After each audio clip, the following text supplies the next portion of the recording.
I'm honestly still trying to wrap my head around everything that went down over the past 48 hours. I don't even know where to start, but I guess the beginning makes the most sense. I met Tiago about 8 months ago at this international street food festival downtown. I was with my roommate Bridget, just sampling a bunch of foods, and he was working at a stand selling these unreal pastries from his home country. I won't name it to keep this a little anonymous, but it's somewhere in South America. He had this super charming accent, and honestly, I thought he was really cute right from the start. We started chatting while I waited for my order, and he ended up giving me an extra pastry on the house, with his number written on a napkin. It felt like a scene from a rom-com, I swear. We texted for a bit, then started dating. At first, it was amazing. He was sweet, attentive, full of compliments, always wanting to spend time together. He'd tell me stories about his culture, how things are different where he's from. His English was great, accent and all, which I found really attractive. After about a month, he started staying over more and more. I live in a small one-bedroom that I'm proud of. I've supported myself fully since I was 20. I work in admin, not a dream job, but I've been upfront with Tiago from the start. I've got goals. I'm not planning to stay in this job forever, but I didn't grow up with much handed to me. Anyway, after a couple of months, it was like he unofficially moved in. It happened gradually. Suddenly, all his stuff was just there, and he wasn't going back to his place anymore. I didn't mind at the time because I genuinely liked him and thought we were building something real. The first red flag, which I ignored like an idiot, was that he never offered to help with rent or utilities. Around the 3-month mark, I finally brought it up. He said he didn't have a stable income yet and that it was hard because of his visa situation. I understood. I really did.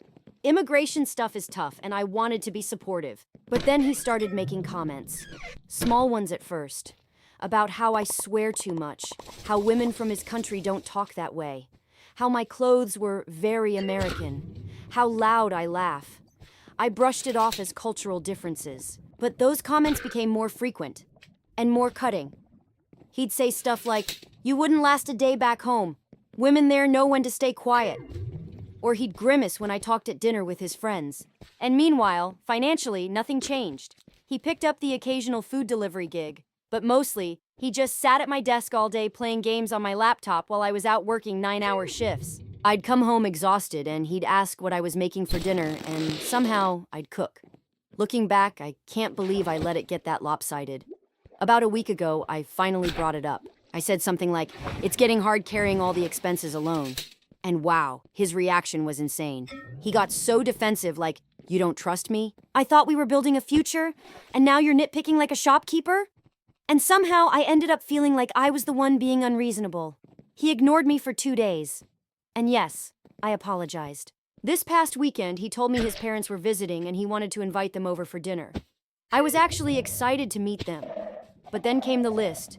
Don't joke too much, don't be rude, be extra respectful, his mom's traditional. I spent the entire day deep cleaning the apartment, cooking 3 dishes. One from his culture that took me forever to figure out. Just trying to make a good impression. They showed up at 7 p.m. and were polite. That's the nicest word I can use. Smiling, nodding, but cold. And they spoke in their native language basically all evening. Even while sitting right across from me at the dinner table, I'd spent hours preparing. Tiago would translate now and then, but it was vague stuff like talking about a cousin's baby or some family thing. I just smiled through it, even though I understood nothing. Mid-dinner, I realized I forgot cream and lemons for the dessert. I told Tiago I'd be back in a few minutes, ran to the store, and came back to a room that felt different. Like they'd just changed the subject the second I left. The rest of the night was more of the same. Me trying to keep up, them barely acknowledging me. Tiago acting like a different person around them. They left at 11 p.m., and I was left with this deep, sinking feeling I couldn't ignore anymore. I was so emotionally drained that I just crawled into bed without saying a word. The next morning, while I was making coffee, something suddenly clicked. About a year and a half ago, someone broke into my apartment and stole my laptop and some jewelry.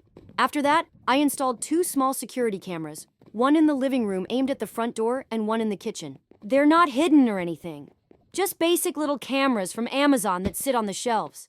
I don't usually check them anymore. They're mostly there for peace of mind. But as I stood there in the kitchen, this thought came out of nowhere. I could actually find out what they were saying while I was gone to the store last night. At first, it felt kind of wrong, like I was crossing a line. But then I reminded myself, this is my apartment.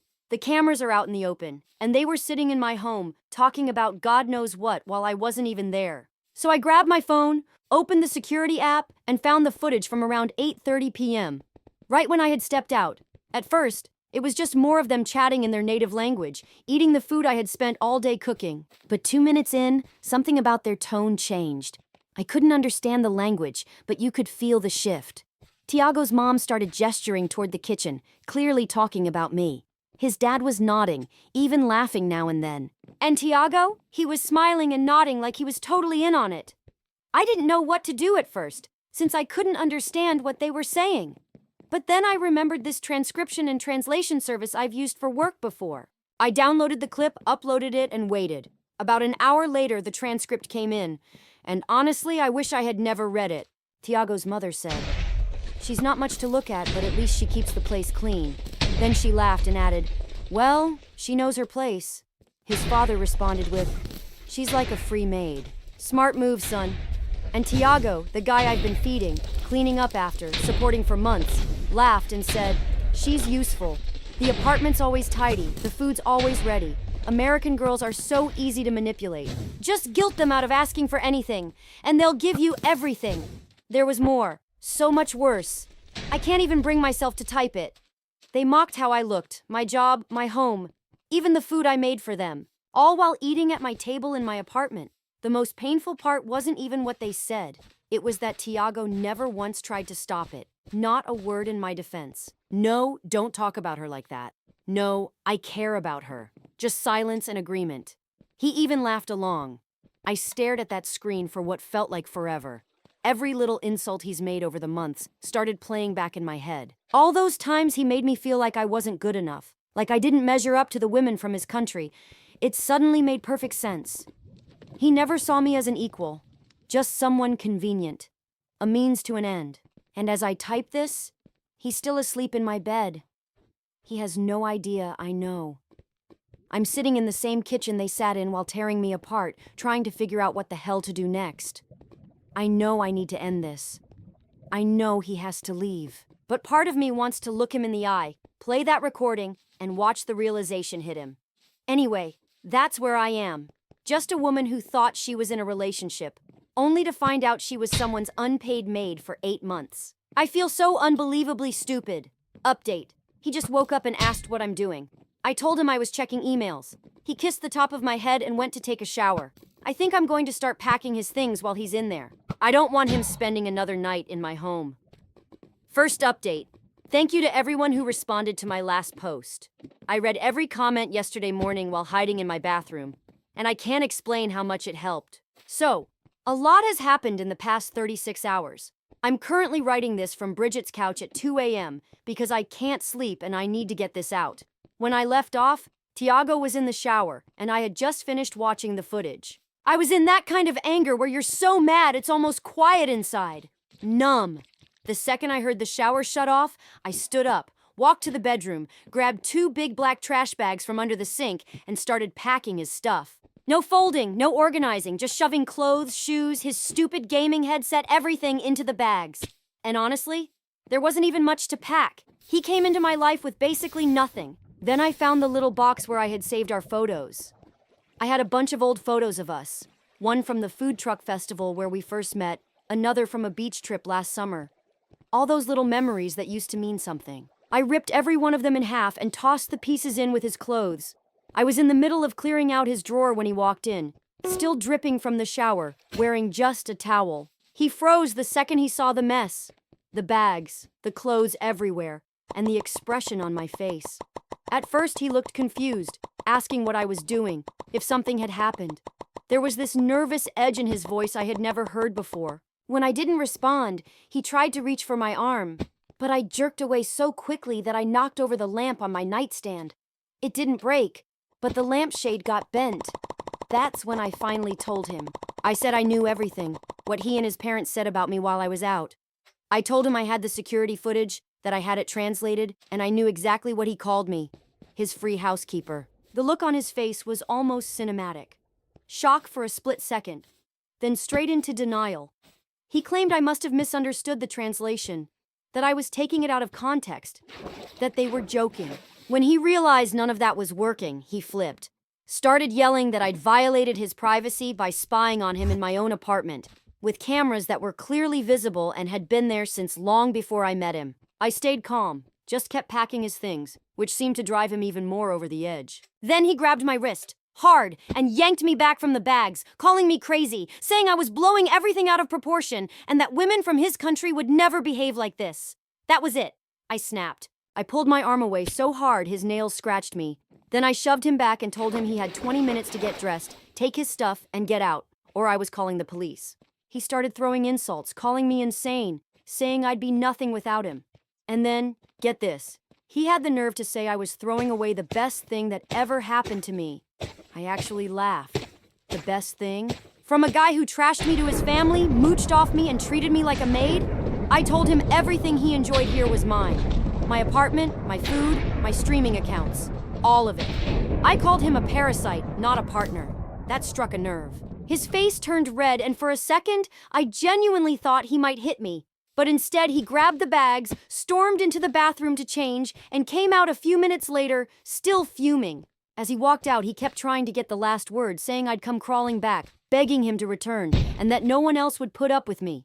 I just opened the door wider and gestured for him to leave. His final act was knocking over the little table by the door, keys and mail scattered everywhere, before he slammed the door behind him so hard that my neighbor came out to see if I was okay. Once he was gone, I sat on the living room floor in silence. My wrist was red and starting to bruise. And that's when it really hit me. How bad things had gotten. How much I'd tolerated.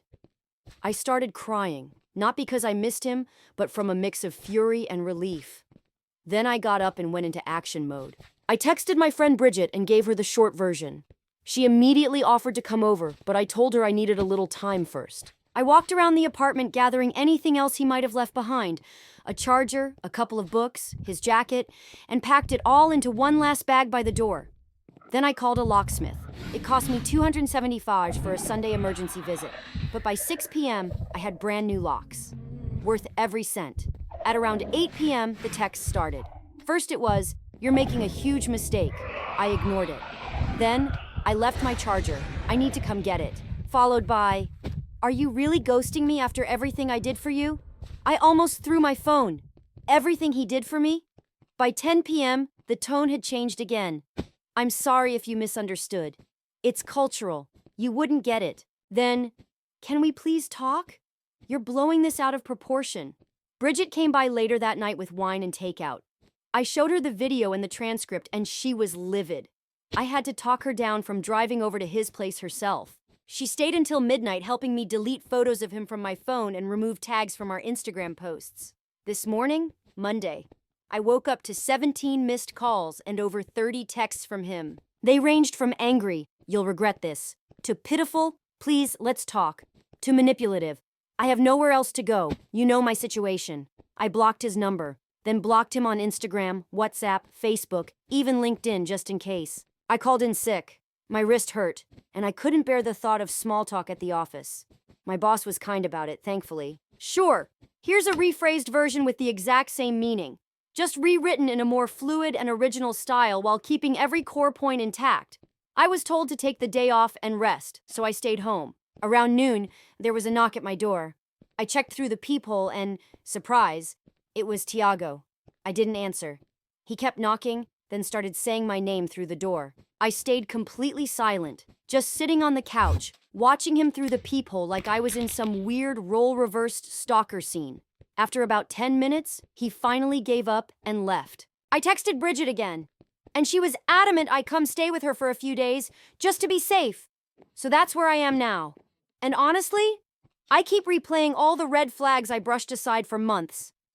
The way he never helped with money, how he constantly picked at the way I spoke, dressed, even laughed. How he made me feel selfish for asking for basic decency. He never once invited me to hang with his friends unless he was there. He mocked my career goals. Looking back, every warning sign is glaring and I ignored all of them. I don't even know why.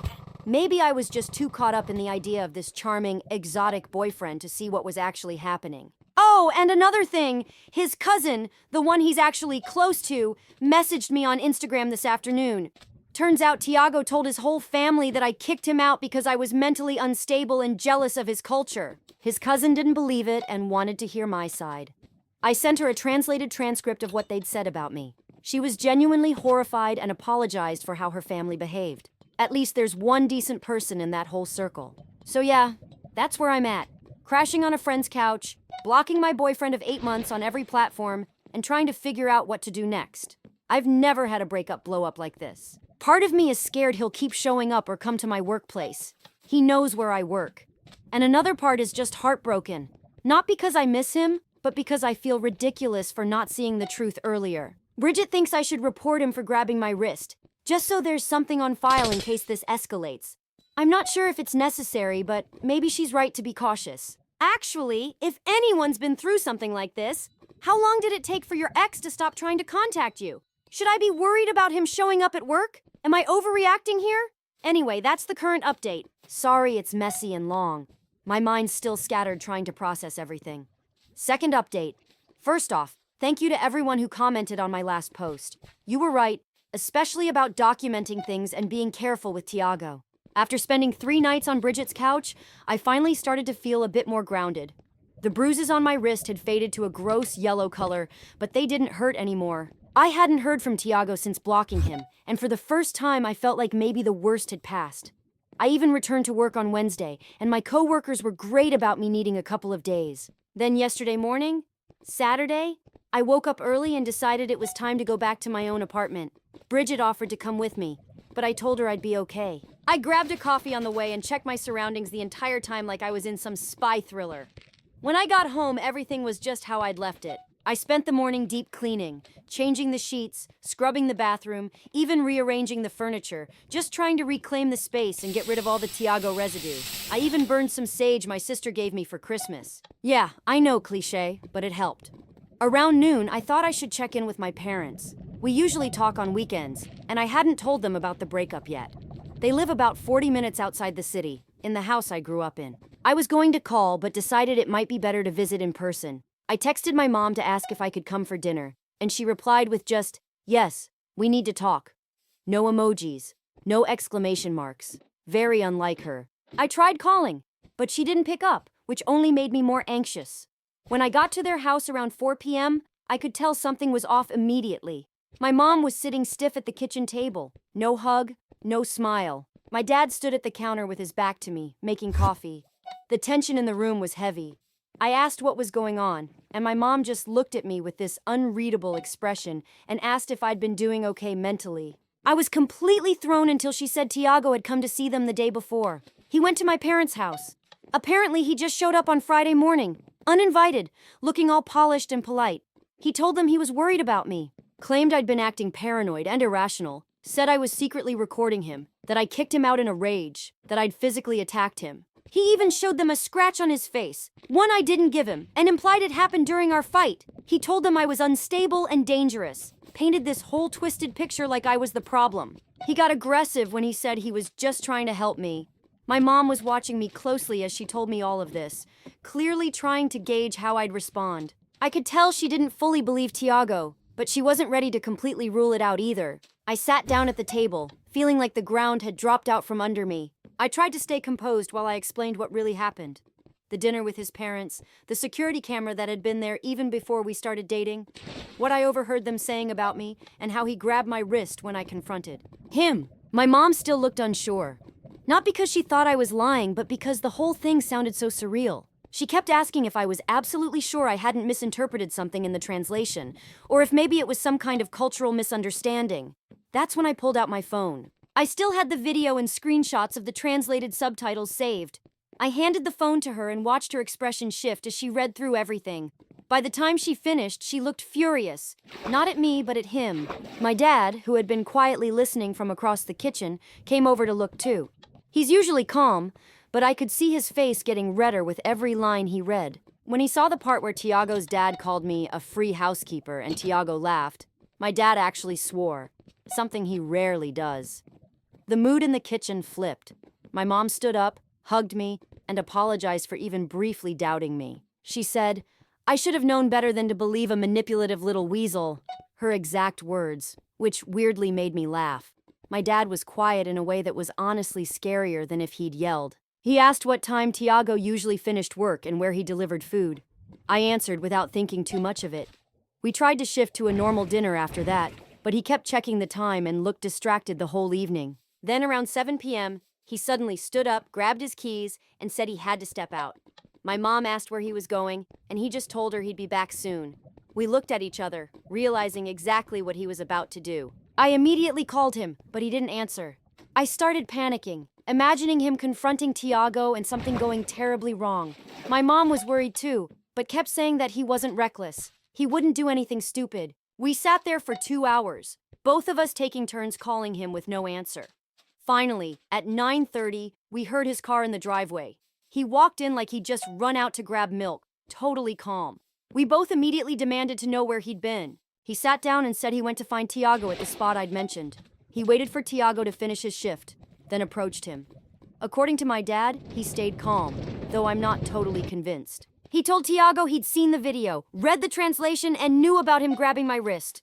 He made it clear, "Stay away from me and my family." Tiago tried to claim it was a misunderstanding, but once my dad started quoting specific things from the video, he apparently went pale. My dad told him, "You sat at our table, ate our food, and then called my daughter a maid who was only good for cleaning up after you. If you ever speak about her like that again or spread another lie, you'll regret it."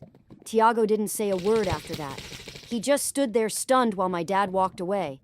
Part of me honestly wishes I could have seen his face. When my dad finished telling us the story, I felt a strange mix of emotions. Grateful someone stood up for me so strongly, embarrassed that my parents had to be involved in my relationship mess at 26, and still uneasy about how Tiago might react. Next, I ended up spending the night at my parents' house. I was exhausted and emotionally wiped out. Over breakfast, my mom suggested I look into getting a restraining order, especially considering the way Tiago keeps escalating. First showing up at my place, then going to my parents behind my back. I'm seriously considering it, but I don't know if what's happened so far is enough to justify it legally. Has anyone here gone through that process? What kind of evidence did you need? Also, Tiago's cousin messaged me again last night. Apparently, a case Tiago tries to get into the building again. Also, random side note, but I've started therapy, had my first session yesterday morning before going to my parents. My therapist seems great, and she's helping me understand how I ended up in this situation to begin with. Turns out I have some work to do on recognizing red flags earlier and setting better boundaries. I'll update again if anything significant happens, but hopefully this is the beginning of the end of this whole nightmare. Last, update. Hey Reddit fam.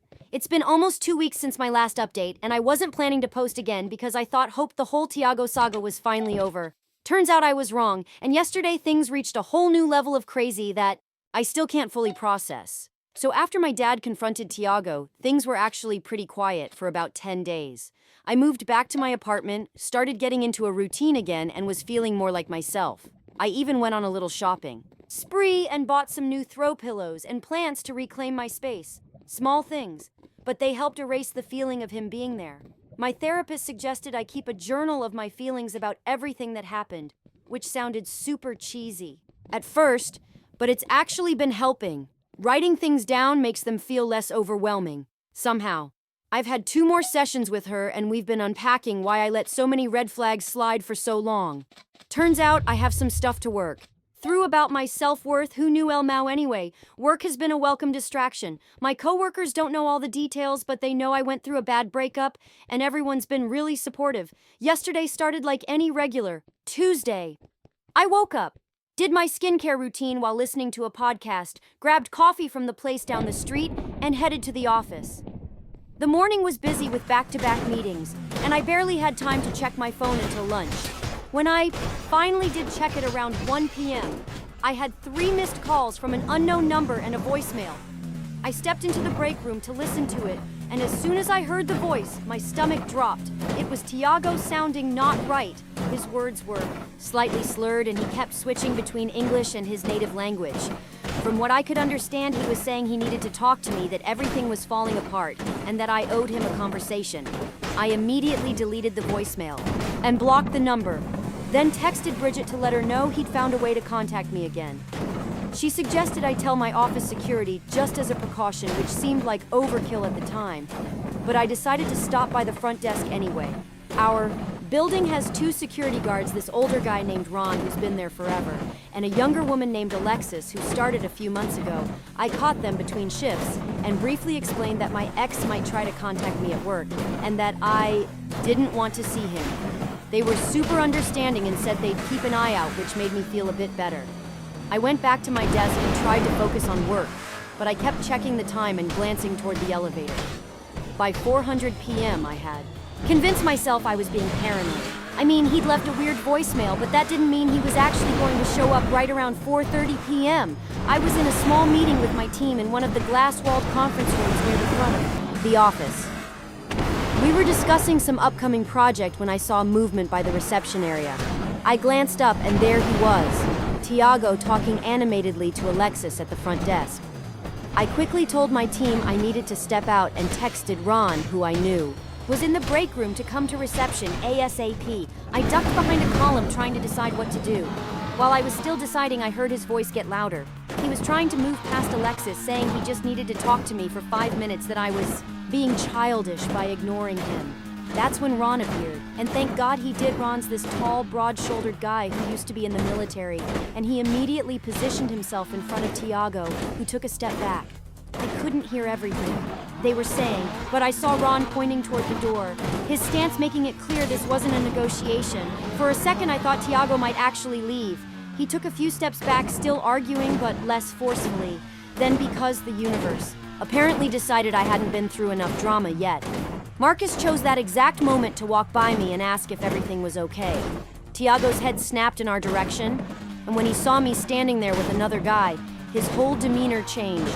His face got this scary, intense look, and he suddenly shoved past Ron, heading straight for us. Ron caught up to him in seconds, grabbing his arm to stop him, but Tiago was like a completely different person from the charming guy I met at the food festival.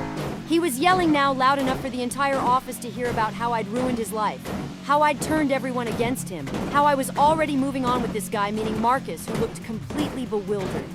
People were coming out of meeting rooms and standing up from their desks to see what was happening. I was frozen in place, mortified and scared all at once. Marcus stepped slightly in front of me, which was nice, but also made Tiago even angrier. Tiago was still trying to get to me, with Ron blocking his way, when he started saying the most horrible things. He called me a manipulative who tricked him, said I'd been secretly. He claimed I was secretly recording him to sabotage his life, that I'd attacked him and thrown him out onto the street. But then he completely changed his tone. His voice cracked as he said he still loved me, that he needed me, that he had nowhere else to go. Actual tears were running down his face as he begged me to just talk to him, to give him one more chance. Alexis had already called building security, and just as 2 additional guards arrived, Tiago made one last attempt to get to me, breaking free from Ron for a second and lunging in my direction. Marcus instinctively stepped in to block him, and Tiago actually swung at him, narrowly missing. The security team grabbed him right away, one on each arm, and began physically removing him from the building. He kept yelling the whole way, shifting between hurling insults and begging for forgiveness. As they pulled him toward the elevator, he twisted around to look at me and shouted that I'd regret this, that it wasn't over. That's when my boss quietly appeared beside me and suggested I take the rest of the day off. She walked me back to my desk, waited while I gathered my things, and had Ron escort me to my car, just to be safe. The entire experience felt surreal, like I was trapped in someone else's nightmare. I called Bridget from the parking garage, my hands shaking so badly I could barely hold my phone. She came over within half an hour, bringing takeout, and I told her everything while we sat on the couch. She stayed over again that night, sleeping in my bed while I took the couch because I was too wound up to rest anyway. This morning, I woke up to a message from my boss telling me to take the day off again and letting me know HR wanted to meet with me tomorrow to talk about adding extra security protocols. Marcus also texted to check in, which was really kind, especially considering he nearly got hit by my unhinged ex. I finally called the police and filed a report, something I probably should have done back when Tiago first grabbed my wrist. The officer who took my statement was empathetic. She said his behavior definitely raised red flags, but since he hadn't actually broken any laws by showing up and making a scene, there wasn't grounds for arrest. Still, she helped me begin the restraining order process, which I'm officially moving forward with today. Later, I got another message from Tiago's cousin. After everything that went down at my office, he apparently spiraled. He posted a string of cryptic, angry Instagram stories about betrayal and revenge. He's blocked me, but mutual friends took screenshots. His cousin said she's genuinely worried about his mental health and apologized again for her family's part in all of this. She also told me that his parents have finally stepped in. They bought him a one-way ticket back to their home country. He's supposed to leave tomorrow. They've given him an ultimatum: go home or be cut off entirely. According to her, he'll probably go. He's out of places to crash, out of money, and burning every bridge he had. I've triple-checked that all my doors and windows are locked, and Bridget is staying another night just in case. So that's where things stand. I'm still trying to process all of it, still a bit on edge, but more confident than ever that ending the relationship was the right call. If his cousin confirms that he gets on that plane tomorrow, I think I'll finally be able to exhale. Thanks to everyone who's been following this story and offering advice and support along the way. Your comments helped keep me grounded when I was second-guessing everything. I'll post one last update if anything major happens with the restraining order, or if I get word that he actually left the country.